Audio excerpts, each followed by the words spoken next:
নমস্কাৰ দৰ্শকসকল, মই আকৌ এটা নতুন ভিডিঅ' আপোনালোকৰ মাজলৈ আহিলোঁ। ইয়াত ধুনু আৰু মায়ে গৈছিল M বাজাৰত ধুনুৰ কাৰণে কিবা স্পৰ্টিং আনিবলৈ, আৰু এতিয়া আহি গ'ল। আৰু এইটো হৈছে স্পৰ্টিংটো।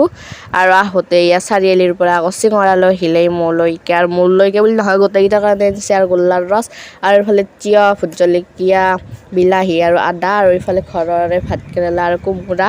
আৰু এতিয়া চিঙৰাখিনি খাবলৈ ওলাই লৈছোঁ। আৰু মায়ে এতিয়া ধুই আছে মাছ কলত এয়া।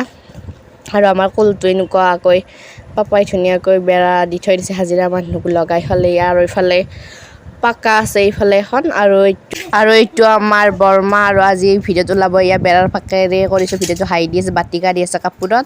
আৰু মা এতিয়া পানী বুঢ়াইছে, আৰু এয়া হৈছে কোমোৰাৰ গাছ টিঙৰ ওপৰত। আৰু এতিয়া মই খাই আছোঁ চিঙৰা।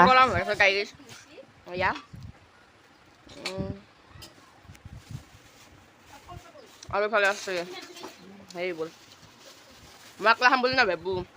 ধুনু মই মায়ে খাম, ছয়টা আনিছোঁ চবৰে দুটা। মই এটা মাৰি ল'লোঁ, মই ভাত খোৱা নাই। এতিয়া কেইটা বাজিল? 1:24 হ'ল। আৰু এতিয়া খাই লওঁ, আপোনালোকে ভিডিঅ'টো চাই থাকিব।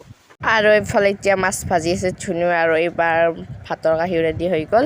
আৰু ইয়াত তিয়হ, আৰু এইফালে নেমু টেঙা, ভোট জলকীয়া, আৰু এইফালে হৈছে মাছ মোৰ। আৰু এইবাৰ ভাতকেইটা খাওঁ। ভিডিঅ'টো ভাল হ'লে লাইক, কমেণ্ট, শ্বেয়াৰ, ছাবস্ক্ৰাইব কৰি দিব। ধন্যবাদ।